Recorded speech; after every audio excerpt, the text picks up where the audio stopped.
when the Bureau of Reclamation built the dams, they cut off access to the entire upper reaches of the river. And that meant that the fish, instead of having 100 miles of river to spawn in, now have about 7 miles. So the hatchery was built at the same time to make up for that or mitigate for that loss. The mitigation requirement is 4 million salmon into the river. So that's as many as we put in there. So when the salmon return to the river, they're looking for a place to make a nest in the gravel and lay their eggs. About 30% of the fish that come back to the river will do that. If they can't find a spot, they move up the fish ladder, still looking for a place to lay their eggs, and they end up here at the hatchery. We'll bring them into the hatchery, collect the eggs, collect the milt, fertilize those eggs, and start growing baby fish.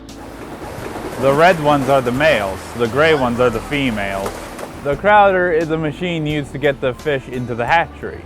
It's herding the fish into the building right now. Once in, they'll stun the fish, hoist them up to the employees, and then the spawning will begin. In the tranquilizing tank, we give them a hardy electric shock to stun them, so they're easier to work with and are a lot safer. A good smack from one of their tails can break a nose. The chutes lead out to the holding tanks for the salmon that aren't ready to spawn. All Pacific salmon die after they spawn. They only get one shot. So when they come back to the river, no matter how healthy they are, males, females, they will die within a few weeks of spawning. When the female salmon start swimming up the river, they start digesting their internal organs to make room for more eggs. Then when they need the male sperm, they put it on the grate right there, ready to squirt the sperm into the eggs when ready. Then they put a little water in there and mix it around. As you can see, when the eggs are fertilized, they're put in a little tank over there.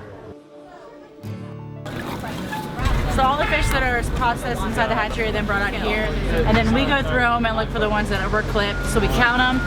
Everyone that's clipped, we take the head from, and every 5th fish we go through, we take a scale sample from. And then they get put in these buckets, and then they do whatever they do when they take them, when they're all done. So all of the carcasses of the salmon are put into the refrigerated truck, driven up to a processing plant where they'll separate what's edible from what's not. All the edible meat will be donated through FoodLink to food banks all through the Central Valley, and the inedible parts will be processed into fertilizer, pet food, and other products, so the whole fish is used. We raise those fish here in the hatchery for about 6 months until they are ready to go back into the river and start their journey out to the ocean. The hatchery is free, it's open every day of the year except Christmas Day, and it's a really great opportunity to teach people about why the salmon matter, why it's important that we conserve water and maintain healthy habitats for them, collect our litter, keep pollution out of those waterways so that the salmon have a place to live and to be able to continue to come back to every year.